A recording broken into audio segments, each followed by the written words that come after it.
My dear friends, welcome to Rajashekhar classes on applied data science with Python. This is lecture number 146. In this lecture, I will continue my discussion on hypothesis testing. The hypothesis may take different forms. What are those forms? Let me say, for example, your hypothesis may be, for example, mu is greater than or equal to mu naught. What is this mu naught? Mu naught is assumed population mean, isn't it? Yes. You see that in null hypothesis there is greater than or equal to symbol, isn't it? Yes. So we are writing in alternative hypothesis. I must write because I must write in alternative hypothesis less than sign. Why? Because once if I say it is null hypothesis means H naught, and this is alternative hypothesis, I must write as signs are complementary opposite. If null hypothesis consists this greater than or equal symbol, in alternative hypothesis in H1 I must keep less than symbol. How can I say? Let me rewrite like this. My H naught, what is my H naught? H naught is null hypothesis. Let me assume this is my null hypothesis. As I told you, this mu naught is assumed population mean. What about your alternative hypothesis H1? Mu is less than mu naught, isn't it? Depending on the sign in alternative hypothesis, you can decide whether it is left tail test or right tail test or two tail test. This test is one tail test. What is this test? This is one tailed test. How do you know? If you speak strictly, we have to look at the sign of alternative hypothesis. Here, which one is alternative hypothesis? H1 is alternative hypothesis. What is the sign? If sign is less than symbol, I must say it is lower tail, left tailed. Otherwise, lower tail test or lower tail, I can say which the one tail test. If you speak strictly, that is lower tail test. How do you decide? If you have less than symbol in alternative hypothesis, you must say that is left tail test. The sign of the alternative hypothesis, this is my alternative hypothesis, sign is less than mu naught, this is left tail test. Therefore, I can say like this, left tail means, just see this one, what's happening here, this is my rejection region, this part, this is known as rejection region, this is acceptance region. If you are in rejection region, if anything goes beyond left hand side, if anything goes beyond this from here, if it is anything goes beyond left side from this point, I can say if anything goes beyond left hand side, we will reject it. See another context. This is one context. This is one possibility. Now we will try to understand another possibility. Your null hypothesis H naught may be mu less than or equal to mu naught. What is my mu naught? It is assumed population. In that case, what is my alternative hypothesis? It is opposite of null hypothesis. Opposite means greater than symbol. Mu is greater than mu naught. Depending on the sign of the alternative hypothesis, I can say about which tail test. It has got greater than symbols. Therefore, I must say it is right tail test. One thing you must understand, H0 to H1, they are opposite to each other. They are complementary to each other, isn't it? Look at the sign of alternative hypothesis. It is greater than, isn't it? It is greater than. So if it is greater than, it is called, if it is greater than which tail test? Right tail test. Right tailed test, isn't it? If it is less than, I can say left tailed. If it is greater than, I must say right tailed test. What does it mean? This is my, that white portion is my acceptance region. Just see, if anything, I can say, if anything beyond this one, it will be rejected. This rejection region will be on right under your right tail. This is my second possibility, isn't it? Let me try to, we will try to understand last one. The last one, that is third possibility, is, let me say my H naught is mu equal to mu naught, isn't it? Mu naught is assumed population. My H1 is mu not equal to mu naught. If it is not equal symbol, this is called two-tailed test. If you have not equal symbol, what does it mean? It is two-tailed test. Two-tailed test. Just try to recall our previous lecture.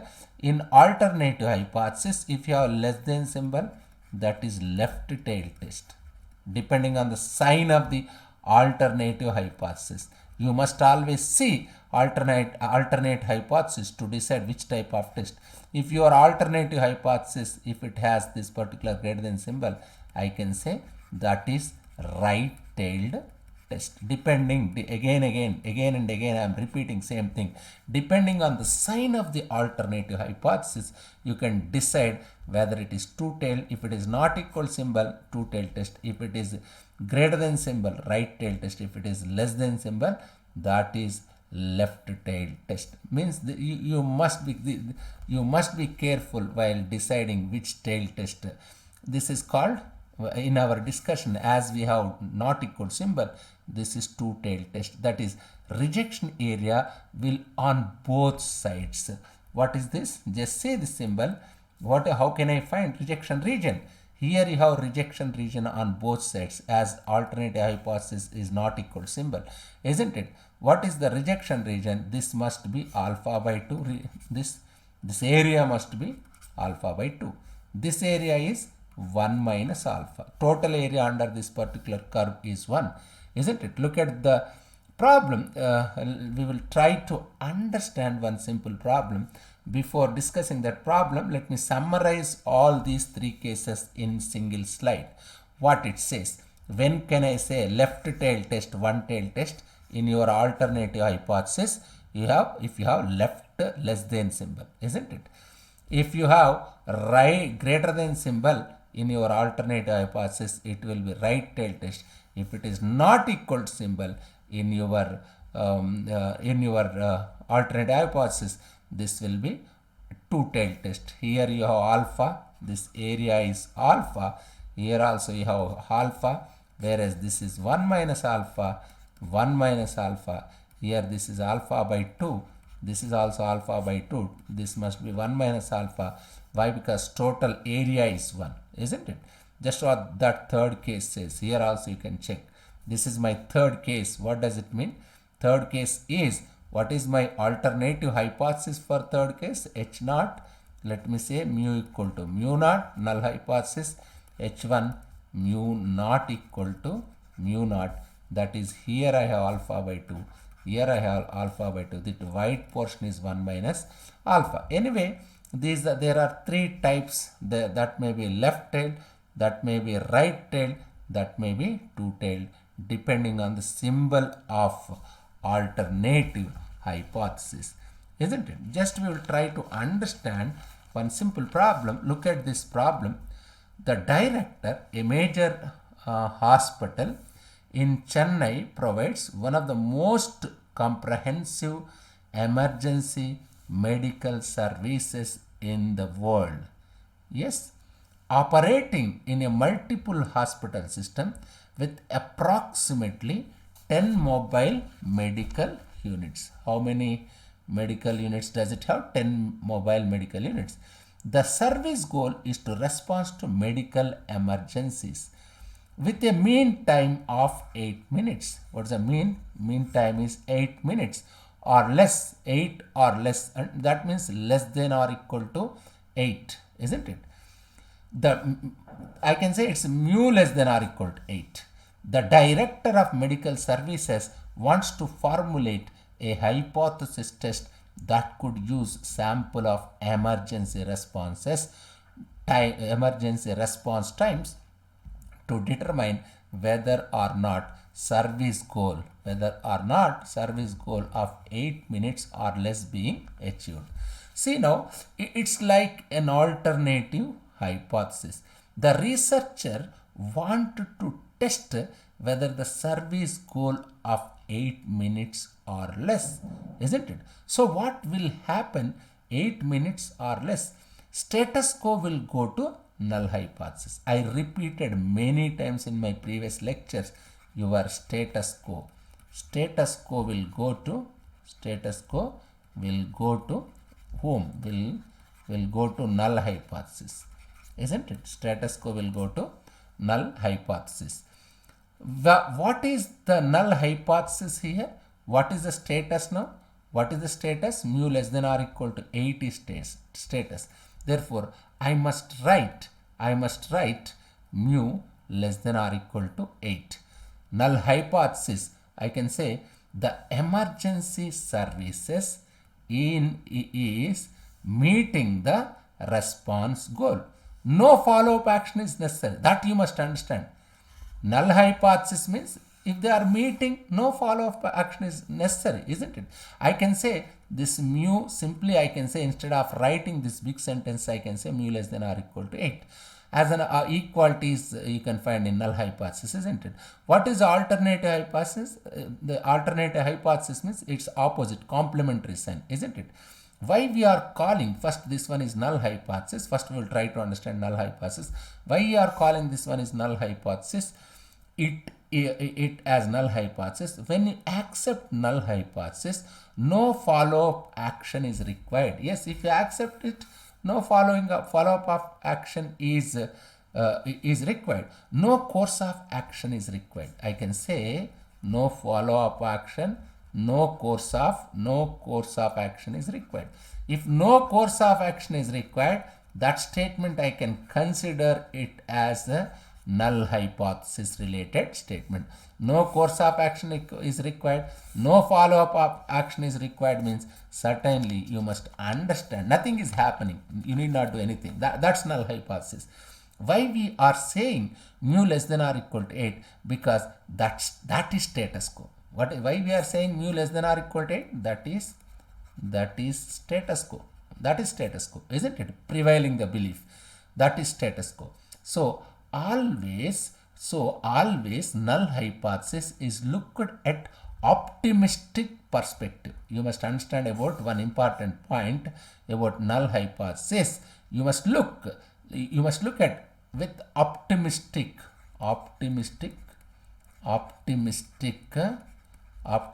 perspective, isn't it? Optimistic perspective. If mu less than or equal to 8, what about my alternative hypothesis? The emergency opposite. What is the opposite of this particular statement? That is alternative hypothesis. Alternative hypothesis and null hypothesis are opposite to each other. So just see, the emergency is not meeting the response goal. Not meeting means your mu is greater than 8, where your null hypothesis is mu is, I can say mu is less than or equal to 8. They are complement to each other, isn't it? Signs are complementary because of, I can say like this, because hypothesis tests are based on sample. Basically all these hypothesis tests are based on sample. They are not based on population, based on sample. Therefore, let me repeat, because hypothesis tests are based on sample, isn't it? Based on sample data, we must allow for the possibility of errors. As we are working with sample, there may be the possibility of error, because the conclusion of hypothesis to accept or reject based on sample data. This conclusion, we can make conclusions depending on the sample data. So always there is a possibility of error. You must understand, always there is a possibility of error. How many types of errors are there? There are two types of errors. What are these? What are these two types of errors? First one is type 1 error, isn't it? What is first one? Type 1 error. What is type 1 error? Type 1 error means a type 1 error is rejecting null hypothesis when it is true. Rejecting null hypothesis H naught when it is true. That is, if it is true, you must accept, but you are rejecting correct hypothesis. You are rejecting null hypothesis when it is true. That type of error is known as type 1 error. Then what is type 2 error? Type 2 error means accepting null hypothesis, accepting null hypothesis when it is false. When it is false, isn't it? Therefore, that type of error is known as type 2 error, isn't it? We will try to understand about type 1 error and type 2 error with a suitable example in my next lecture, that is in lecture number 146. Thank you very much.